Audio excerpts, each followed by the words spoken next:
இறைவனின் நாமம் சொல்வதின் மகிமை. ஓம் மகாகணபதியை போற்றி. ஓம் சரவணபவ. ஓம் நமோ நாராயணாய. ஓம் லக்ஷ்மி நாராயணாய நமோ நமக. நமசிவாய. ஓம் பராசக்தி அன்னையை போற்றி. குரு பிரம்மா குரு விஷ்ணு குரு தேவோ மகேஸ்வரக குரு சாக்ஷாத் பரபிரம்மா தஸ்மை ஸ்ரீ குருவே நமக.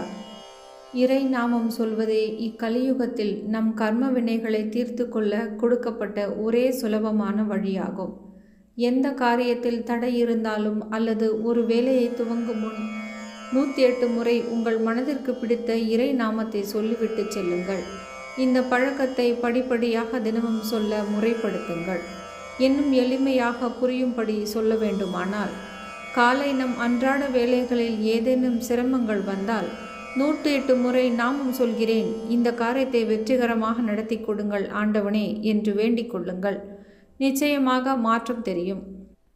எடுத்த காரியம் நிறைவேற வேண்டுமா? நாமம் சொல்லுங்கள், காரியம் கைகூடும். பண தேவையா? நாமம் சொல்லுங்கள், தேவையான பணம் ஏதாவது ஒரு விதத்தில் கிடைக்கும். தலைவலி காய்ச்சலா? நாமம் சொல்லுங்கள், விரைவில் குணமடைவீர்கள்.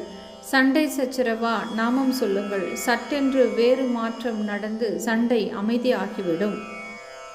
எக்ஸாம் மற்றும் இன்டர்வியூகளில் பாஸ் ஆக வேண்டுமா? நாமம் சொல்லுங்கள், வினாத்தாள்களில் உள்ள கேள்விகளை நீங்கள் படிக்கும் வாய்ப்புகள் கிடைக்கும். இதுபோல எண்ணிலடங்கா பல பிரச்சனைகளை நாம் தினம் தினம் சந்தித்து கொண்டிருக்கிறோம். இந்த சங்கடங்களை போக்கிக் கொள்ள இறைவனின் பெயரை சொல்லிக்கொண்டே இருங்கள். இதை கேட்கும் போது வேடிக்கையாக இருக்கலாம், ஆனால் அதிசயம் நிகழும்போது நம்பிக்கை பிறக்கும். ஓம் நமோ நாராயணாய. ஓம் சரவணபவ. ஓம் பராசக்தியை போற்றி. ஹரே கிருஷ்ண ஹரே ராமா என்று எந்த நாமம் வேண்டுமானாலும் சொல்லலாம். இங்கு திருவாசக புத்தகத்திலிருந்து எடுக்கப்பட்ட ஒரு நாமத்தை குறிப்பிடுகிறேன். செம்பொன்னம்பலம் திருவம்பலம் திருச்சிற்றம்பலம். தில்லை சிதம்பரத்தில் ஒரு சிவனடியார் கூறியது.